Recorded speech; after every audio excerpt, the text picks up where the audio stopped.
جب حصور کے بادشاہ یابین نے سنا تو اس نے مدون کے بادشاہ یوباب اور سمرون کے بادشاہ اور اکشاف کے بادشاہ کو اور ان بادشاہوں کو جو شمال کی طرف کوہستانی ملک اور کنرت کے جنوب کے میدان اور نشیب کی زمین اور مغرب کی طرف دور کے مرتفع زمین میں رہتے تھے، اور مشرق اور مغرب کے کنانیوں اور اموریوں اور ہتھیوں اور فرزیوں اور کوہستانی ملک کے یبوسیوں اور حویوں کو جو ہرمون کے نیچے مصفا کے ملک میں رہتے تھے بلوا بھیجا۔ تب وہ اور ان کے ساتھ ان کے لشکر، یعنی ایک انبوائے کثیر جو تعداد میں سمندر کے کنارے کی ریت کی مانند تھا،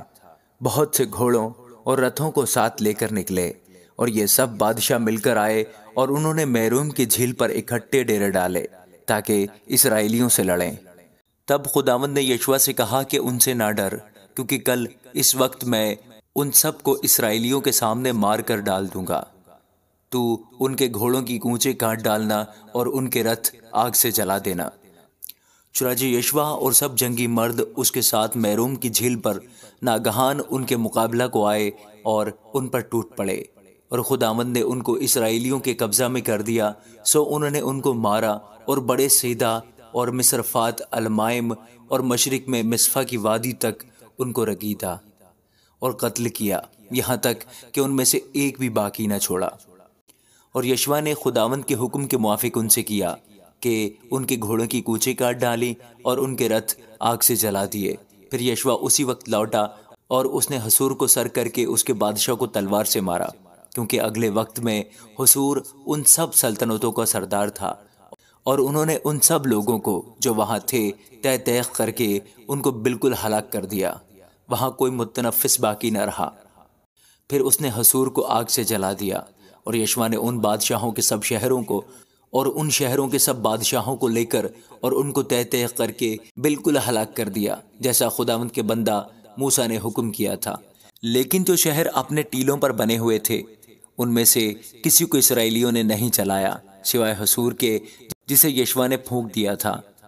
اور ان شہروں کے تمام مال غنیمت اور چوپایوں کو بنی اسرائیل نے اپنے واسطے لوٹ میں لے لیا، لیکن ہر ایک آدمی کو تلوار کی دھار سے قتل کیا، یہاں تک کہ ان کو نابود کر دیا، اور ایک متنفس کو بھی باقی نہ چھوڑا۔ جیسا خداوند نے اپنے بندہ موسیٰ کو حکم دیا تھا ویسا ہی موسیٰ نے یشوع کو حکم دیا، اور یشوع نے ویسا ہی کیا جو حکم خداوند نے موسیٰ کو دیا تھا، ان میں سے کسی کو اس نے بغیر پورا کیے نہ چھوڑا۔ سو یشوع نے اس سارے ملک کو، یعنی کوہستانی ملک اور سارے جنوبی قطع اور جشن کے سارے ملک اور نشیب کی زمین اور میدان اور اسرائیلیوں کے کوہستانی ملک اور اسی کے نشیب کی زمین کوہ خلق سے لے کر جو سعیر کی طرف جاتا ہے بال جد تک جو وادی لبنان میں کوہ ہرمون کے نیچے ہے، سب کو لے لیا، اور ان کے سب بادشاہوں پر فتح حاصل کر کے اس نے ان کو مارا اور قتل کیا۔ اور یشوع مدت تک ان سب بادشاہوں سے لڑتا رہا سوا حویوں کے جو جبون کے باشندے تھے، اور کسی شہر نے بنی اسرائیل سے صلح نہیں کی، بلکہ سب کو انہوں نے لڑ کر فتح کیا، کیونکہ یہ خداوند ہی کی طرف سے تھا کہ وہ ان کے دلوں کو ایسا سخت کر دے کہ وہ جنگ میں اسرائیل کا مقابلہ کریں، تاکہ وہ ان کو بالکل ہلاک کر ڈالے اور ان پر کچھ مہربانی نہ ہو، بلکہ وہ ان کو نیست و نابود کر دے، جیسا خداوند نے موسیٰ کو حکم دیا تھا۔ پھر اس وقت یشوع نے آ کر اناکیم کو کوہستانی ملک، یعنی حبرون اور دبیر اور اناب سے، بلکہ یہودا کے سارے کوہستانی ملک اور اسرائیل کے سارے کوہستانی ملک سے کاٹ ڈالا۔ یشوع نے ان کو ان کے شہروں سمیت بالکل ہلاک کر دیا۔ سو اناکیم میں سے کوئی بنی اسرائیل کے ملک میں باقی نہ رہا، فقط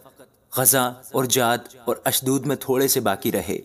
پس جیسا خداوند نے موسیٰ سے کہا تھا اس کے مطابق یشوع نے سارے ملک کو لے لیا، اور یشوع نے اسے اسرائیلیوں کو ان کے قبیلوں کی تقسیم کے موافق میراث کے طور پر دے دیا، اور ملک کو جنگ سے فراغت ملی۔ آمین۔